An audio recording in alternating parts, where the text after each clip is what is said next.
So yeah, I looked a few through these. I'll start with question 2 and read it because I'm not sure ultimately what it's asking, but because it's one of two things really. So I'll just read it. In the article in the Journal of Small Business Management, successful startup businesses in the United States and Korea were compared. One state of data compared educational levels, high school, undergraduate degrees, master degrees, doctoral degrees of people who manage the successful startup companies in United States and Korea. You want to determine if education levels of managers of successful startup companies is independent of the countries which they are from. United States and Korea. Which hypothesis test is most appropriate for this? Well, for some reason, now that I've read it again out loud, it suddenly clicked what it was. Wouldn't that be a chi-square? Because you have, you know, I don't know if they're a column or a row, but you have the United States and Korea here, followed by 4 sets of numbers. So, yeah, now that I read it, it kind of makes somehow, again, it somehow makes way more sense out of nowhere. I think you're right. Yeah. All right. Well, Because we that have was 4 categories. Yeah, because we've got rows and columns, and they're definitely, United States and Korea, that counts as proportions.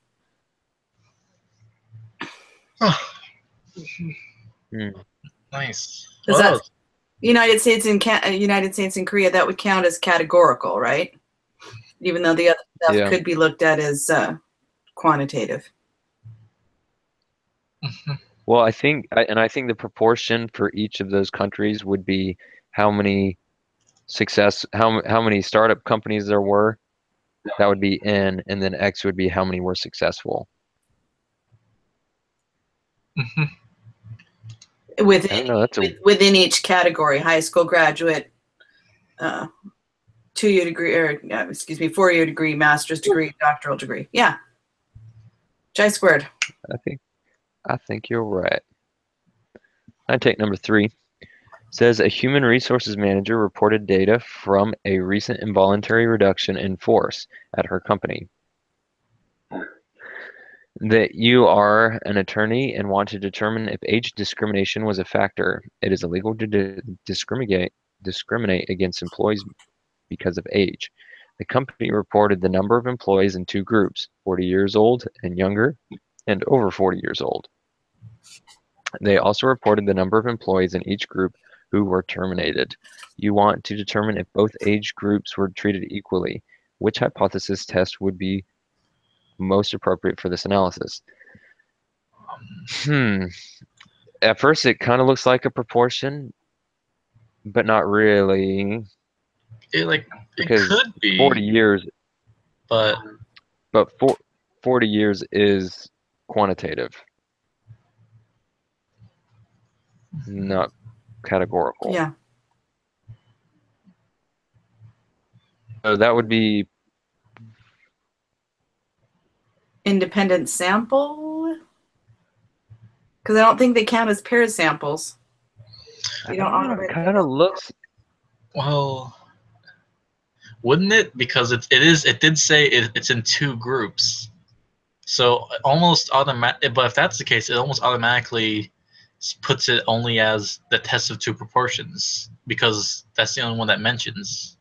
Well, independent sample t-test would also kind of be there. So the question is it categorical or quantitative? Like, it could kind of be both because they are putting them in the categories, which is which you could break it up into, X and N. But at the same time, it's the simple fact is those are just numbers. Okay. They're trying to see if age discrimination was an issue. That kind of counts as categorical, I suppose, but over 40 and under 40, whether they're fired or not. I think that would be a proportion. I'm thinking the way it's worded and what they're looking for would be a proportion. Okay. Because they're not looking for I think ultimately either one would work, but I feel like this is more of a proportion. I think it's a test of two proportions. Yeah, because because I think both would work depending how you set up, but the way they award it, I think they're going for a two There's a You got to proportion. put in how much? I think you're right. Okay. Okay. All right, number 4. A survey was conducted by a group of state lotteries. A random sample of 2,406 adults completed the survey. A total of 248 were classified as heavy players. Of these, 152 were male. You want to determine if the proportion of male heavy lottery players is different than the proportion of males in the population.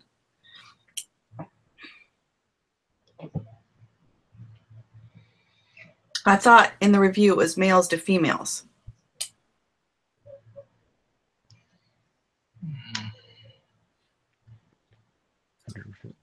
You mean in the? Yes. A total of 248. No, it is. It's all okay. So, all right. So we're just looking at the proportion of heavy players, and we're Versus comparing that not with. heavy players. So I think that would just be test of one proportion. Want to determine if the proportion of male heavy lottery players is different than the proportion of males in the population. Yeah, I don't think so. Okay, so test of one proportion. Here we go. It's too simple.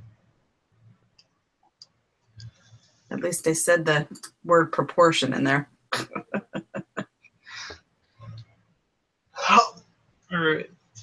All right. Well, the next one, I'll read number 5.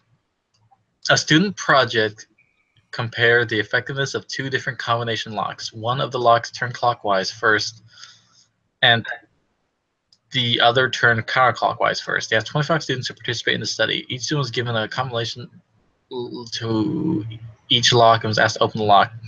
Time took them to open. Each lock was recorded. They wanted to determine if one lock was easier to open than the other. Which hypothesis test would be the most appropriate for this analysis? So 25 students with... So wouldn't that be a paired sample t-test? Well, or an independent sample t-test? I think it's independent Yeah, sample. independent, because they're not... You sure? It's one person using 2 different ones, and it doesn't matter what lock they use as long as it's not one is counterclockwise and the other is clockwise. Yeah, One particular, some of the students are given clockwise and some of the students are given counterclockwise. There is no like father-son pairing, husband-wife pairing. It's just one group versus the other group. 25 and 25. Yes. Which one's faster? Okay. Yeah, I was thinking they would be paired at first because the if you have one with a counterclockwise first, and that would make the next person with a clockwise first, but that could be anybody. I think Wait it a depends on the second. person. Yeah, it would be a 2 sample. They asked 25 students to participate in the study. So there's only each student was given. Okay, so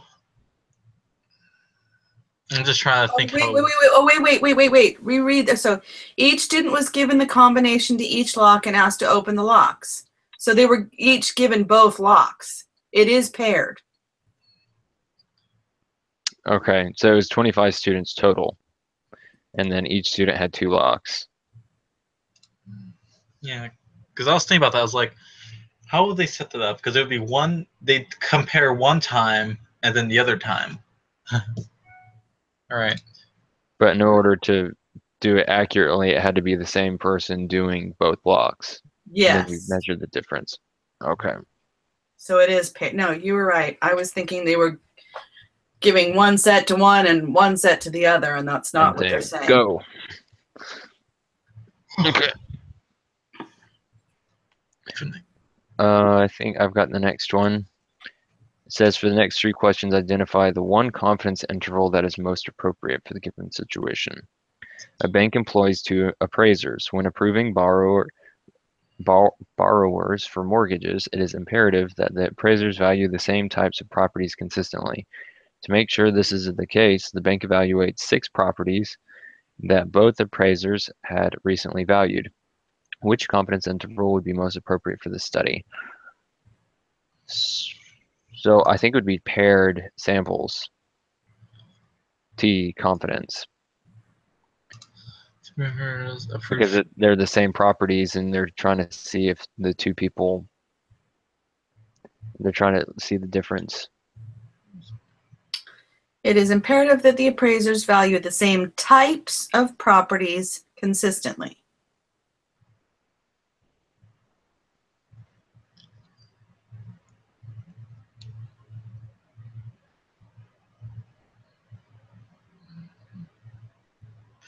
Yeah, so they would be looking for the differences between them, or no, that wouldn't. That's not what it.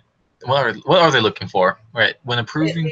I think they want to know whether the 2 appraisers appraise the same way or appraise differently. And how differently? Yes, I think this is independent samples. Yeah. Because the 2 appraisers are being evaluated against each other, not because they're attached in some way. But they're looking at 6 properties they both looked at, so whatever one chooses will automatically set up the next ones. So they're not in the they wouldn't be independent of each other. And like that, they can just see the difference between the 2 appraisers by, taking one sample, the sample of both of the sample for that one particular house, subtracting and finding the difference. So you think it's paired because each property, each of the 6 types of properties. Yeah, if you remember the airplane ticket price example, they were using the paired data. They measured the price of a ticket for, say, London 4 weeks out, and then they used the price of the ticket to London like 3 days out. Yes. I don't think it was. So it was the same location, but just different times, and they were measuring the difference in price between those 2 times. So I think it would be paired. Okay, and it can't be 2 proportions. Could it be? I don't think so. There wouldn't be. There'll just be a number difference. Yeah. Okay. They're really doing a lot of paired. Okay. I think it's your turn, Laura. I think you're right. All right. In a Wall Street Journal article on satisfaction with career paths, the percentage of psychology majors reporting they were satisfied with their career path was reported. The same data was also reported for accounting majors. You decide to construct a 95% confidence interval to see if the observed difference is significant. Which confidence interval would be most appropriate for this study? For this one, I'm thinking it's going to be. Oh, hold up. Oh yeah, no, the independent T-conf. Well, independent samples. Maybe. I think you're right. I don't think it can be paired because we're talking about 2 different majors. Yeah, they're just measuring the satisfaction level. Yeah, and there's no way to connect the 2, so that they would be just independent. Independent T confidence intervals.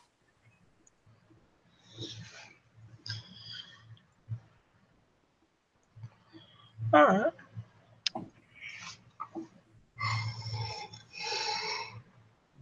All right. All right. Going on to the next one. Double stuffed Oreo cookies are supposed to have twice the filling of regular Oreo cookies. You and some friends decide you want to know if the true assertion by the company who makes them. You took a sample of 55 double stuffed Oreo cookies and measured the amount of filling in each one. You need to construct a confidence interval to estimate the true mean filling amount of double stuffed Oreos in order to compare it to the filling amount in regular Oreos. Which confidence interval would be most appropriate for the study? Well, it'd either be a Z or a T, and it might be a Z this time, even though it's kind of rare. It might be a Z because it does say The assertion, testing the against null would. the assertion that was provided for them. So the the true mean, which was what the company provided. I mean, it's provided, but it's not really. They don't give us the numbers, but it doesn't tell us But they're exactly saying what that was. it's there. It didn't tell us Yeah. exactly what was given. It just says It's twice. it just says if it's that there is an assertion there. It doesn't tell us if it's the actual the mean and the deviation. It just says they're just saying they're just asserting it. So I think it's Z, but it could also just as well be one sample T confidence interval, because because we do know what we're testing it against, but was it given to us? Like, do we know what it is? And well, then again, it wouldn't be that hard to figure out what it is. You just grab a bunch of regular Oreos. So the more I think about it, the more I think it is Z. Otherwise, it would be a T. I think the way they worded it, I think you're right. I think it's a Z. Yeah.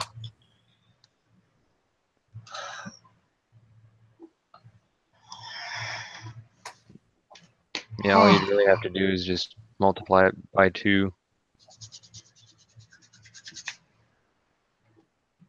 You shall find out.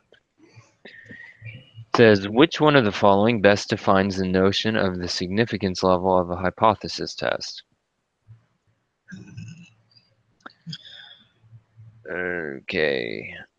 Significance level, that's like 0.95, correct? No, that's like 0.05.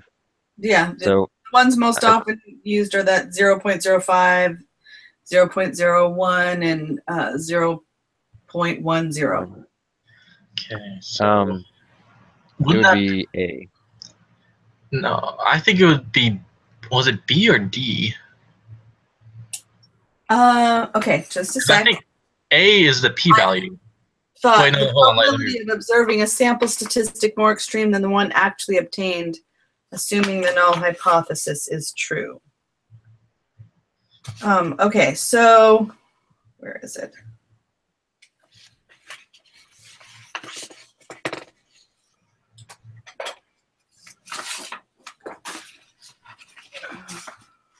No, I think A would be the p-value. Yeah. Because I remember in one of the like tests we take on our own last week, it was asking us the same thing, something very similar. Mm-hmm. Yeah. And I think it was the p-value, because the p-value is the one that's Yes. equal Okay. to or more extreme, or extreme as. Okay, so, but rejecting a true null hypothesis is a type 1 error. Failing to reject a false null hypothesis is a type 2 error. So I don't know that. Oh, that there was level of there was significance. there was like the probability. One of them was equal to like a type 1 was equal to either this level of significance or the confidence interval. Oh. Like, because they were like, yes, deciding the level of significance helps you balance whether or not you're going to get a type 1 or a type 2 error. I don't remember which one was which though. I think there wasn't any rule like that for type 2, so I think it's type 1. Type 2 is just I never saw. Well, I always saw. probability of rejecting the null, whether it's true or not.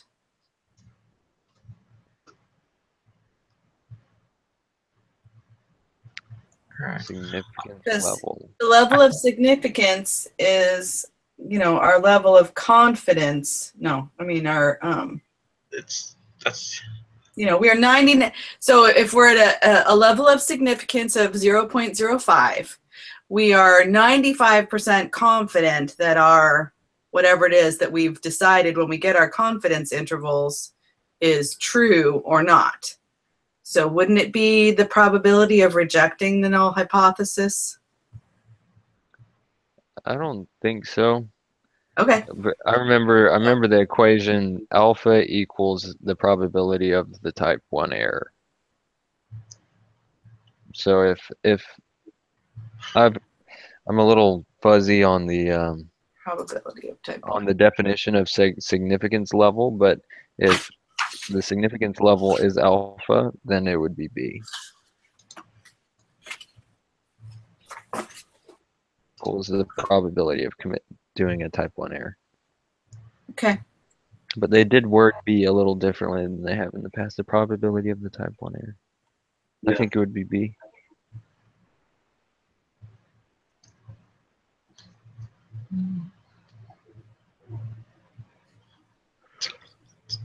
All right. Next. Which one of the following best defines the notion of the p-value hypothesis? That is what we were just talking about. The probability of observing a sample statistic more extreme than the one actually obtained, assuming the null hypothesis is true. Mm-hmm. Yep.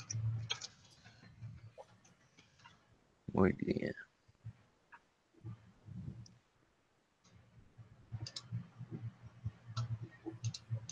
All right.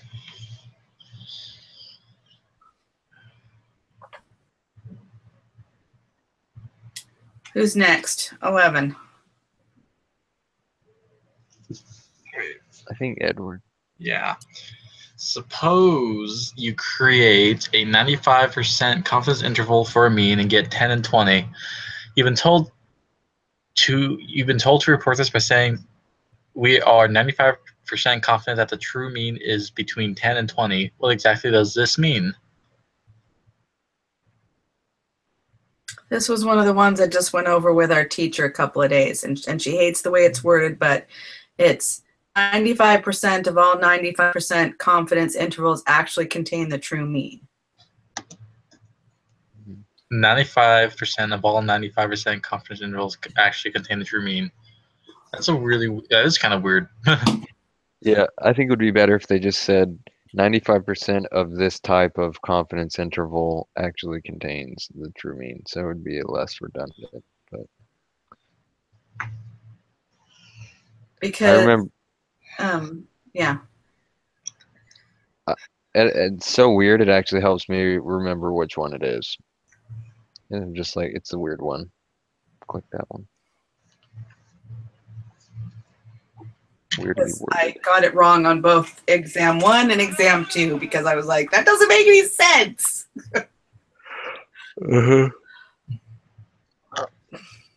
I got it wrong on exam 1, I think. And it says, for number 12, you take a simple random sample of 100 adults from a town in the western United States to determine the proportion of those in town who invest in the stock market. Assume the unknown population proportion or percentage of people who in town who invest in the stock market is 30%. What is the mean of the distribution of the sample proportion? The mean. Okay. So N is 100.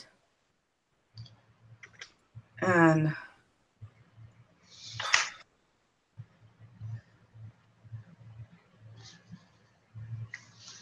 assume the unknown population proportion. And P 0.30.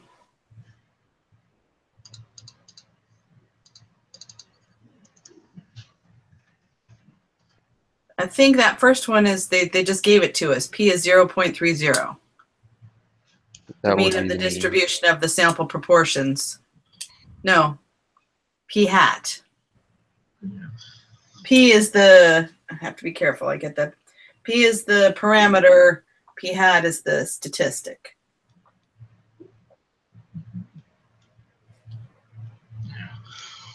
I think whenever they just give it to you, like this, I think p hat is the same as p, only when they just give it to you like this.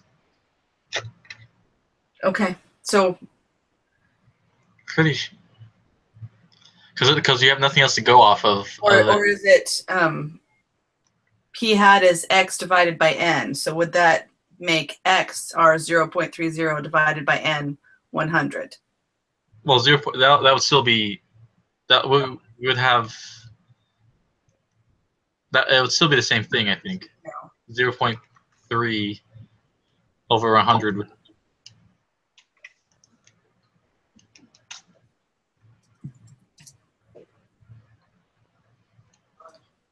Well, I think you're right. I think this is one of those times where they just gave it to us and p hat is 0.30.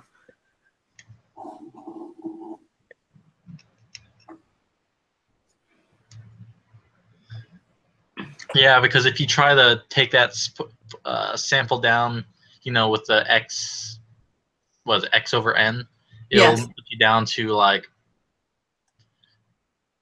0.3%. Yeah. No, wait, even less than that. So 0.003. I think you're right. I think this is one of those times where p and p hat are just assumed to be the same.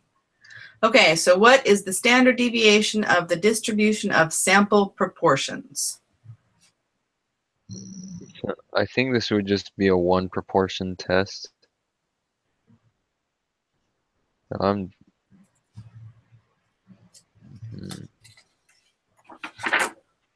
Okay, so I think it would be in the Excel spreadsheet. I think it would just be x equals 30 because 30 people out of 100 invest in the stock market. Oh yeah.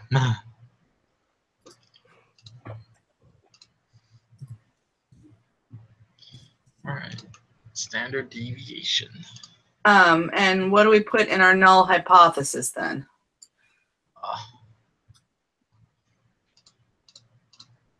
Well, the null hypothesis would be if you want to find the p-value, everything else will be the same. I think it would be, I think the null would be 0.30. Right, and that doesn't change the standard deviation anyway. So standard deviation of the sample proportions. So is that the standard deviation of the confidence interval or the standard deviation of the hypothesis test?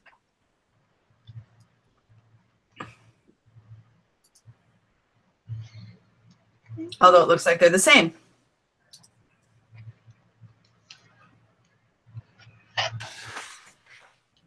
.0458.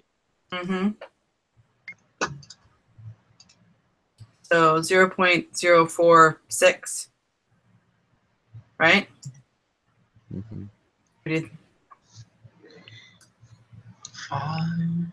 Yeah.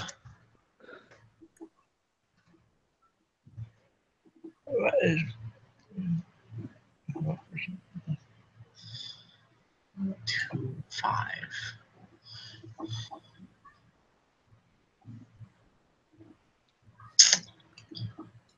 I think.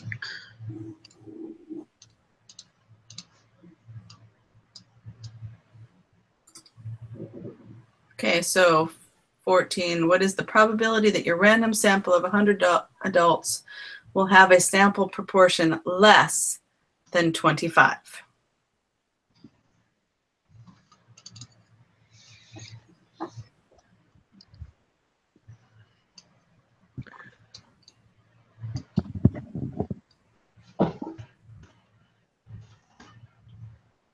So I think in that case we would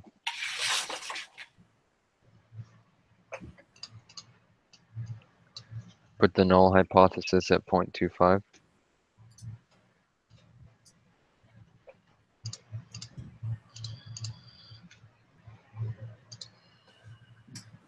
And And less than. less than.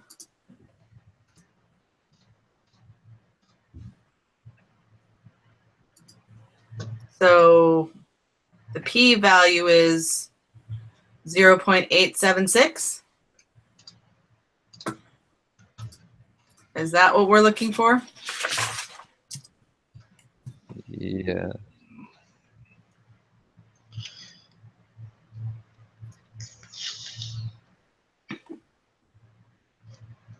Zero 0.876.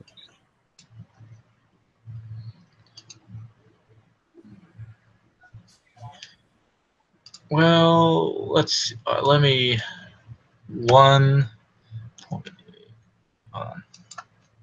1.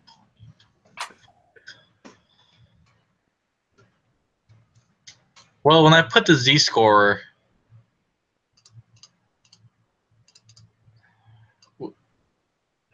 into the applet, hold on, this is different. 0.25.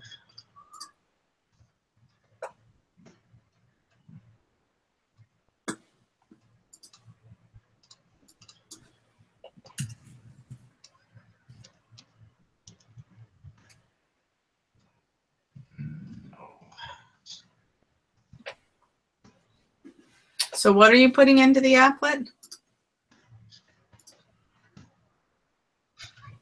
Trying to find get what the number I just got. And that's wrong.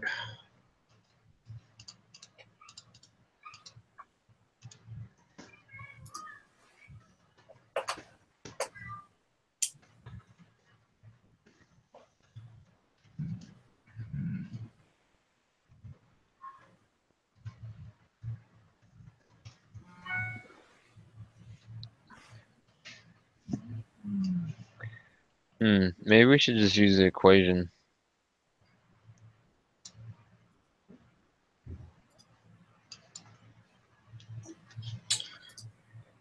I don't know how I did it earlier, but it was working. Oh well. So what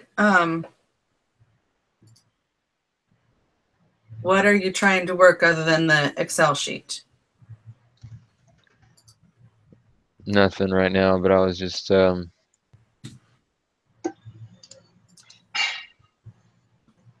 I put in the z-score from the one sample z test, so the z-score is 1.155, it gives me 0.8760, which is what the p-value is on the Excel sheet. And I just have the left side shaded. So it's an 86.6% probability that you could get that by random. So I think that that answer makes the 0.876 makes sense. What do you think?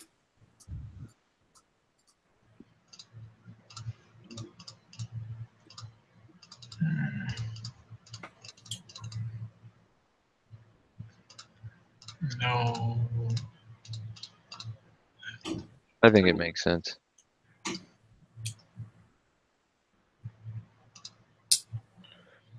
AccuPril.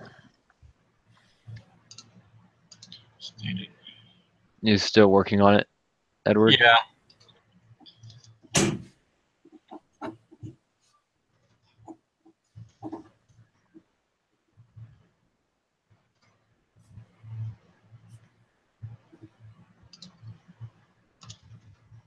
Oh, it's hot.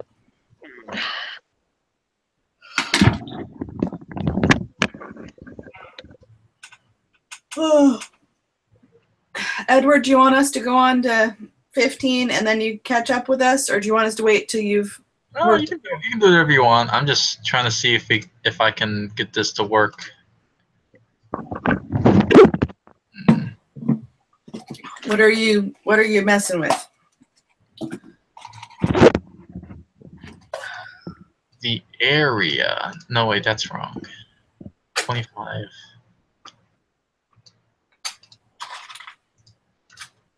I think I was doing the wrong thing. All right, I think I'm ready. Okay. Yep. I'm not sure who's up next. Who's up? I think it's my turn. I had to get up and move.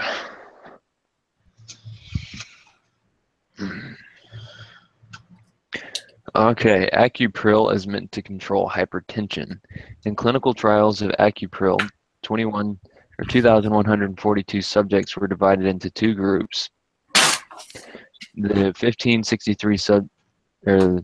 1,563 subjects in the experimental group received Acupril. The 579 subjects in the control group received a placebo. Of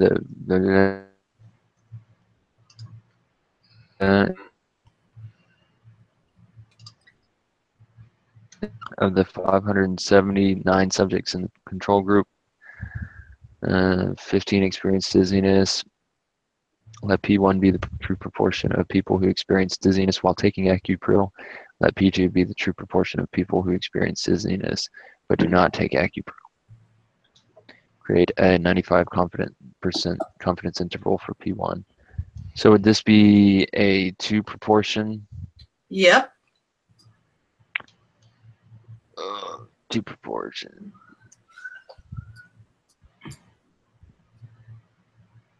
Yeah, it has to be.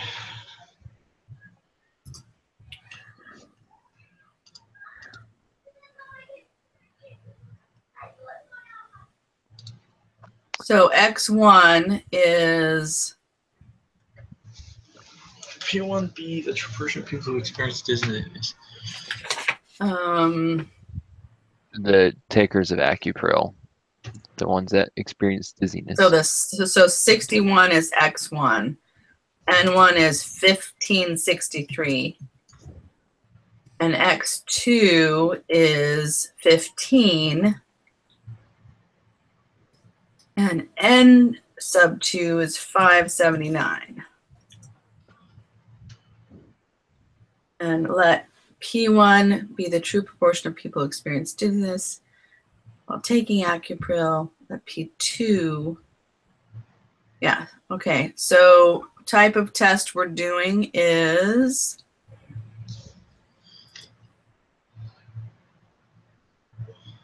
it would be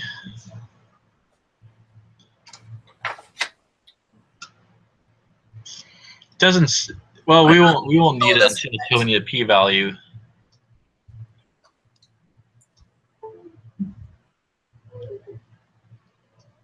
So the first question is asking for the margin of error. Oh, that's easy. So we take the difference between the confidence interval and cut it in half. so It would be 34, so 17. isn't that one a little bit more involved than that? It's like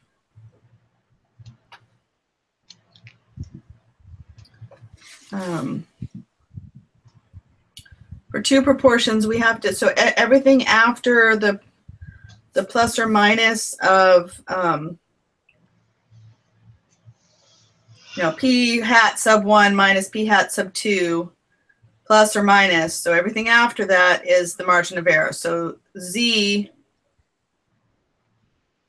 95%, so Z is 1.96 times square root of P hat sub 1 times 1 minus P hat sub 1 divided by N1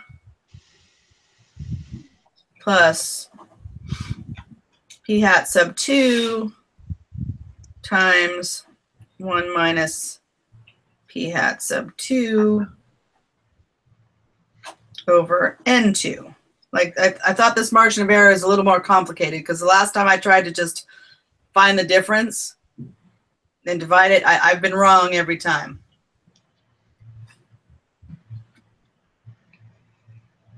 Okay.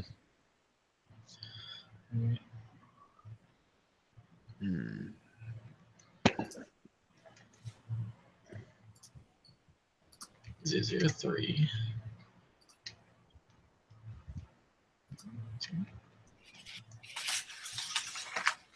Right. Well. I think that equation goes into the confidence interval outputs in the so you were using the confidence interval given in the Excel sheet and then cutting the difference in half, and you were getting it wrong? Yeah, I was. But maybe I just did the math wrong. What?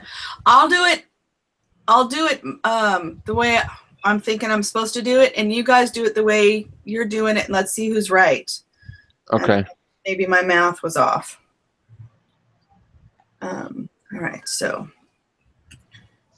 And then please just write it down, and I'll go back and ask you how you did it again in a minute once we figure it all out. Plus. All right. All right. So I think it would be 0.016. Yeah, that's what I got. So then just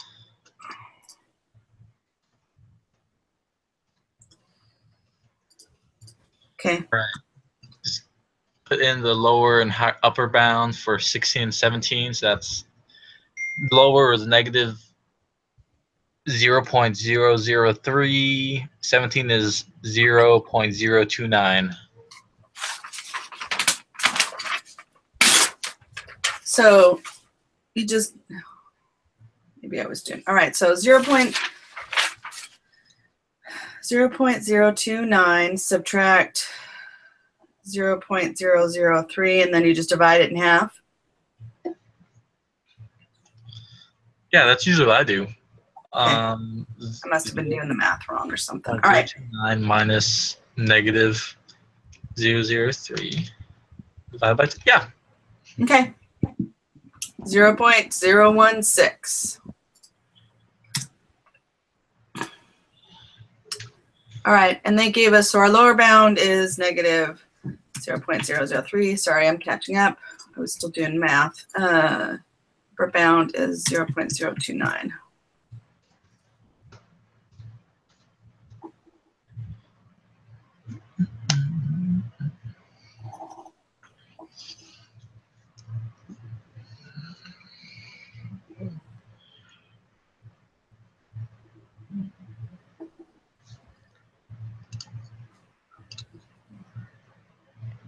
Is it my turn for 18, or is it some?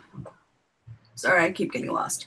All right, perform a hypothesis test to see if the proportion of experimental group subjects who experience dizziness is different than the proportion of control group subjects who do. Use a level of significance, alpha equals 0.05. What are the appropriate null and alternative hypotheses?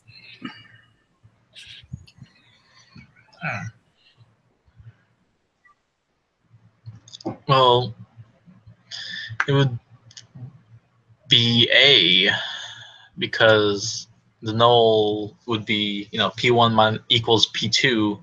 Yes. The alternative would be, if there's any difference, so it just doesn't equal P2. And their test statistic is that would be Z 1.458. Yes.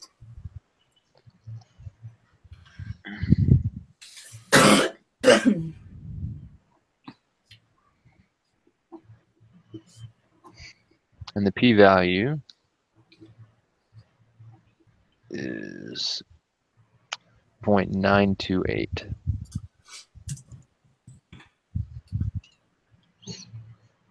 Mm-hmm. I got 1.145. On what? The p-value? What did you get for your z-score? 1.458. Okay, I have the p. Yeah, wrong type of test. Oh. Yeah, we didn't. Oh, don't do that. Yeah, so it would be 0.145.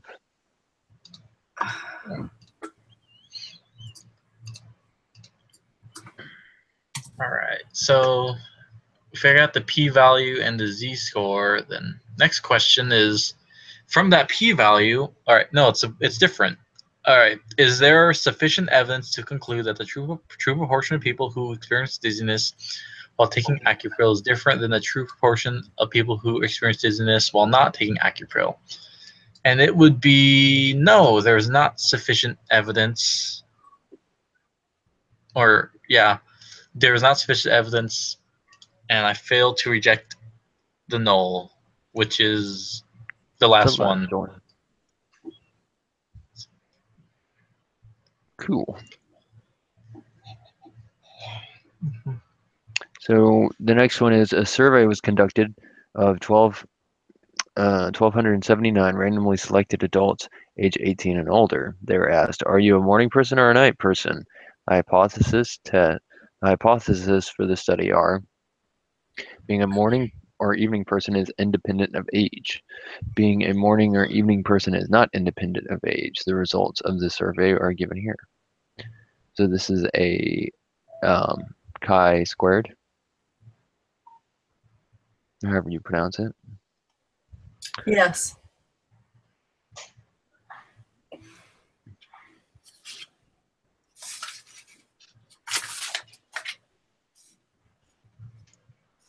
Imagine doing this stuff without a.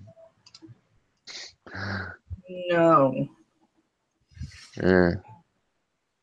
All right. Chi-squared. All right.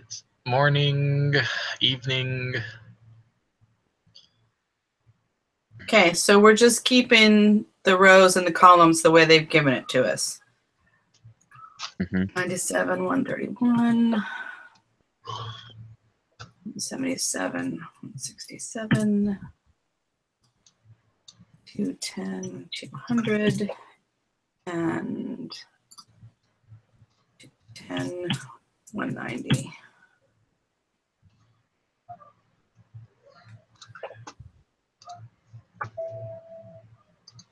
So I've got a test statistic of 6.579.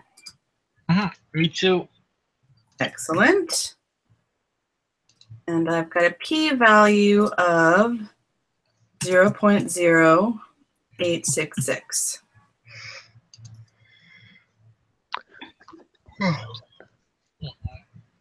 So, but should we reject the null? No. Well, did it ever give us? Yeah, give us a level of significance. So, yeah, no, we would not reject the null. Oh wait, or would No, it's over it just barely though, but still greater than the p-value. I mean, alpha.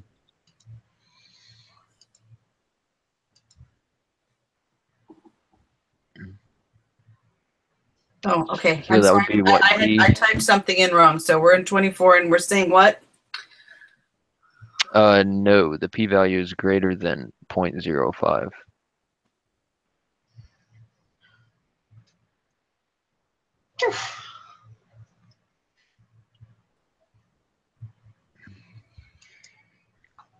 All right. Or no, young people are more likely to know that I am in class. Sorry, Do whatever it is without me. I'm just telling you that I had issues. Out. Okay, so no, the p-value is greater than 0.05.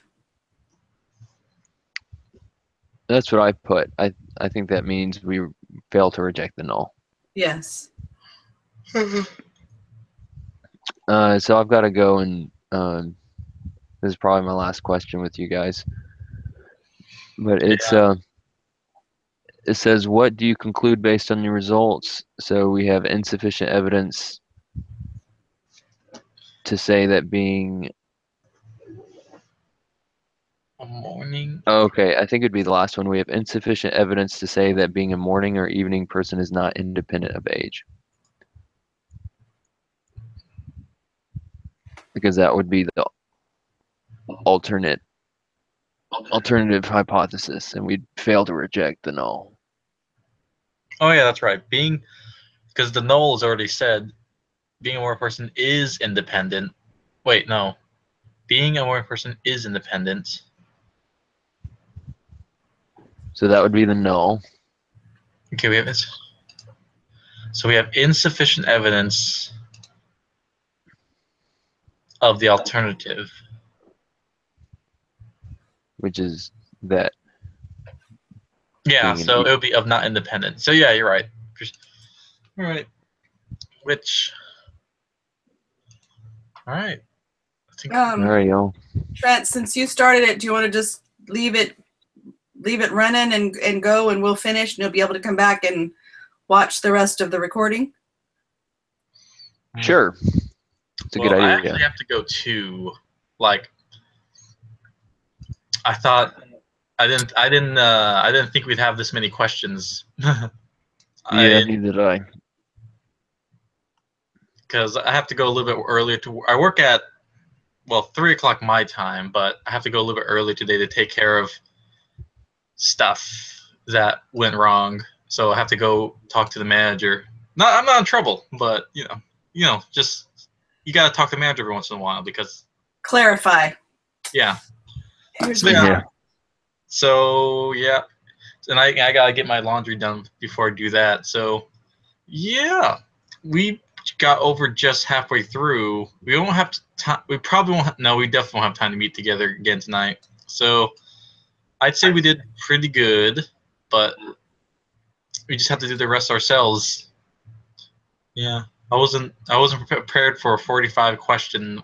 I thought it was gonna be like 30, like it usually is. Yeah, I underestimated it. Okay, well, I'm gonna keep going until I'm done. I'll see how it goes. I'm thinking we at least need to meet one more time. Oh yeah, we still have I could- the what do you call it? The other stuff, the project stuff. We have the collected data to meet together with. Well, and I don't think it would hurt for us to maybe finish talking about the review together to make sure we're all ready for the exam whenever we take it near the end of the week. Yeah, we can do it at the same time. Yeah. Heck, we might even have to meet like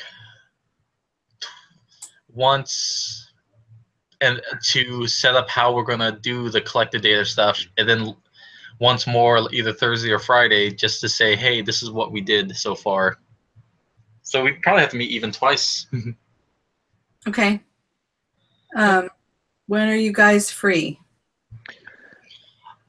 I don't really see much of a point in meeting twice because the quiz is due tonight. And we're not talking about the quiz. We're talking about everything else, like the collected data that's due this week for the final project. So we gotta set that up. Yep.